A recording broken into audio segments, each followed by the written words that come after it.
When I feel that, I can tell my mom or go to the bathroom by myself. On the way to the bathroom, I go in and close the door. Then I pull down my pants. Then my underwear.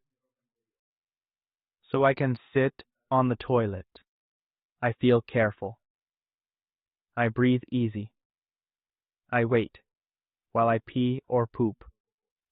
When I'm done, I grab toilet paper. I clean myself well. If I need help, I can ask my mom. I pull up my underwear. Then my pants. I'm done. I pull the lever. It makes a sound. But that's okay. Everything is fine. Now, wash your hands.